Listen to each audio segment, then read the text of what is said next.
Bonjour, bonjour. Donc aujourd'hui, j'enregistre cette vidéo, c'est la troisième dans la série des dépenses d'entreprise. Alors après la vidéo pour les dépenses d'entreprise tout court, donc là j'ai fait une deuxième vidéo concernant les dépenses pour bureau à domicile. Là c'est la troisième vidéo, c'est concernant les dépenses pour l'utilisation d'un véhicule. Donc alors moi j'utilise ce fichier. Donc alors, ça me prend un mot de passe, c'est mon prénom en majuscule.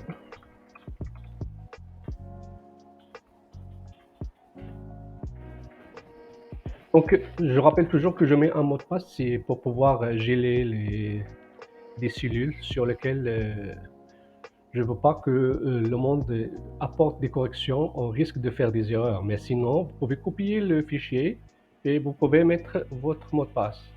Donc, alors, c'est admettons comme ici, si vous voulez toucher par mégarde, vous ne pouvez pas parce que c'est gelé, c'est ça l'objectif.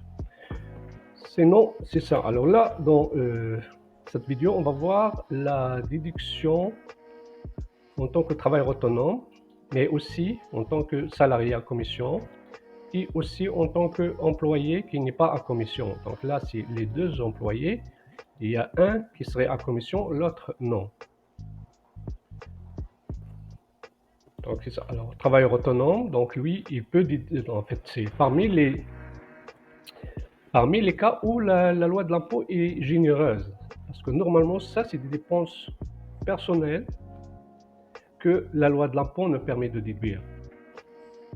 Mais pour le travailleur autonome, la loi considère ça comme des frais de déplacement.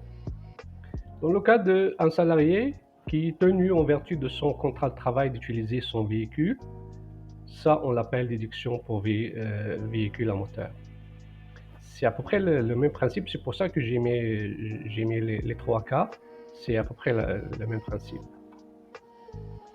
Mais si on parle d'un travailleur autonome, donc un particulier, un salarié et un travailleur salarié à commission. Donc, si toujours on parle d'un particulier, je ne parle pas de société, de compagnie incorporée. Donc, c'est ça c'est le fichier. Alors, le défi ici, ça serait juste de calculer le kilométrage hors affaires versus le kilométrage total. Ça, c'est le défi pour la plupart des entrepreneurs. Alors, c'est les deux données qui donnent notre pourcentage d'affaires. Surtout, ce qu'il ne faut pas faire, c'est d'arriver, puis moi, j'en ai vu dans la pratique, alors des entrepreneurs qui arrivent et puis ils ne me donnent pas ça, ils me disent, ah là, c'est 45%, c'est 60%. Non, le pourcentage, il ne doit pas être donné puis parachuté comme ça. Il doit refléter les kilométrages réels versus ici, le kilométrage d'affaires. Admettons, si on est à 11 000 et le kilométrage total, on va dire 33 000. Vous voyez, c'est ça que ça donne le kilométrage d'affaires. Oui, c'est ça le pourcentage. Donc, c'est ça, le pourcentage, j'insiste, je me répète, mais c'est très important. Il ne faut pas prendre le pourcentage comme point de départ. Mais ça, c'est une conséquence lorsqu'on va rentrer les kilométrages. Donc là, 8000, voyez, c'est ça. Alors, ça, c'est, je dirais, la partie la plus décisive, la plus importante, qui donne un résultat juste, réel et fiable. Après, ça, c'est les dépenses qu'on peut déduire au sujet d'un véhicule. En fait, c'est pas compliqué. C'est tout ce qu'on dépense pour entretenir et réparer un véhicule, ainsi que les permis et les matriculations. Donc ici, admettons, permis, matriculation, 200 $, il faut juste rentrer ça, carburant à l'huile, ça, toutes les dépenses doivent être calculées à l'année. On va dire 3000 $. Électricité, ça coûte pas cher, mais on va dire un 200. Donc, si vous voyez ici que j'ai marqué des frais d'électricité, bah, c'est pas une erreur parce que ça, il y en a de plus en plus des véhicules qui carburent à l'électricité. assurances, on va dire 900 $. Là, je mets juste des montants arbitraires, mais c'est sûr que vous, quand vous rentrez les données, vous allez mettre ça comme il faut. Mais moi, je rentre ça juste à titre d'exemple. Ça, l'amortissement fiscal, ça va être un peu difficile pour les gens qui ne sont pas habitués. Donc là, moi, je dirais que laissez cette case. Remettez-la, là, c'est votre comptable, votre fiscaliste, lui, il va s'arranger de mettre le montant ici. Là. Vous faites juste, admettons, si vous louez l'auto, là, il faut mettre un montant ici. C'est 100 $, attention, il y a une limite pour la location ici. C'est pas 6000, hein, j'allais mettre 600. Mettre 600. Parce qu'ici, de mémoire, il ne faut pas dépasser les 850. En tout cas, il y a un calcul quand même à faire. Je vous invite à regarder ça si vous louez une auto avec votre comptable à la fin de l'année. Parce que ça se peut qu'il y ait des restrictions. Si, admettons, vous venez ici, créer, ça c'est à l'année, c'est pas grave. Mais si vous mettez, admettons, un montant de 1000 $ x 12, ça c'est sûr que c'est pas accepté. Ça va dépasser les contraintes, les restrictions.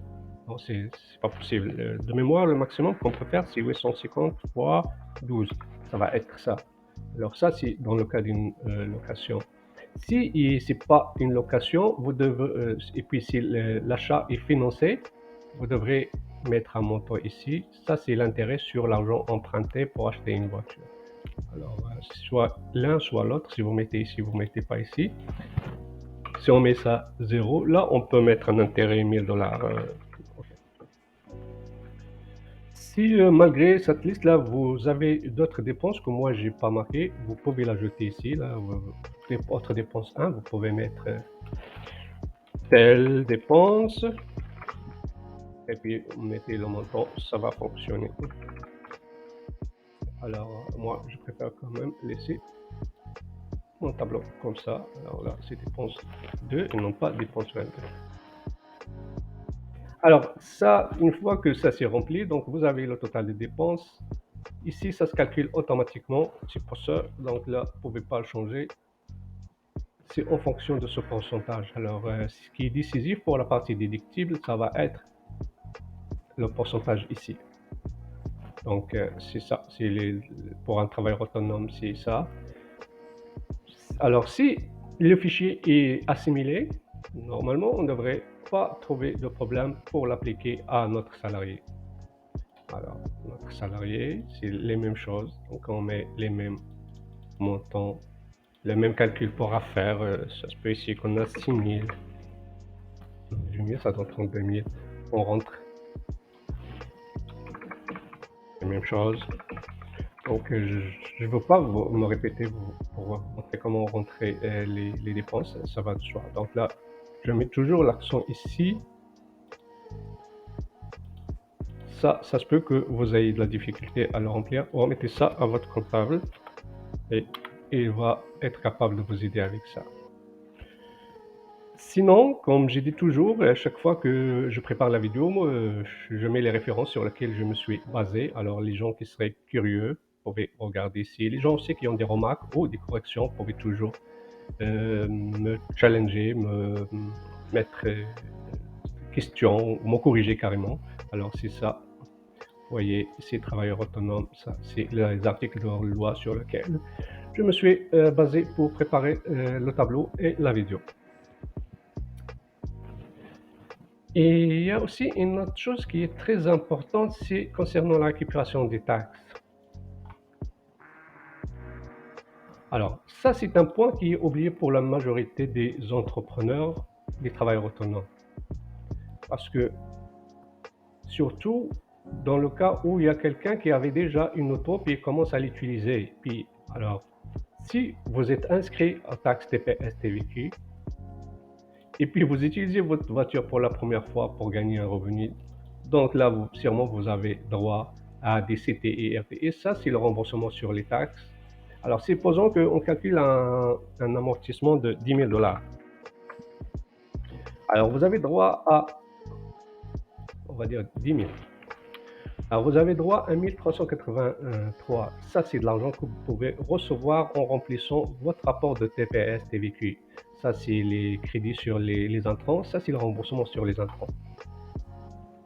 C'est vraiment c'est malheureux, mais là, le monde, ils oublient qu'ils ont droit à des CTI, RTI, un remboursement de taxes sur la base de l'amortissement. Mais à condition aussi que vous n'ayez pas déjà pris de l'amortissement. Si vous avez pris de l'amortissement, là, il ne faut pas le prendre pour la deuxième fois. Ça, j'ai mis les calculs. Donc, CTI, c'est la DPA fois les 5. Ça, c'est des données que vous pouvez trouver sur le site de Revenu Québec. Là, c'est facilement accessible. Et je les ai mis pareil. Ça aussi, il y a du monde qui oublie qu'ils ont droit, mais ça dépasse quand même, ça dépasse les compétences de la majorité des entrepreneurs, des travailleurs autonomes. Parce que là, on parle d'une notion, le concept de la teneur en taxe. Mais au moins, soulevez ce problème à votre comptable. Donc, une fois que vous utilisez votre auto pour la première fois, parlez-en à votre comptable fiscaliste. Parlez-en de le concept de la teneur en taxe. Si vous avez des questions à ce sujet, n'hésitez pas à les poser. Et posez-moi des questions en bas de cette vidéo dans les commentaires. Ça va me faire un plaisir de répondre à vos commentaires et questions.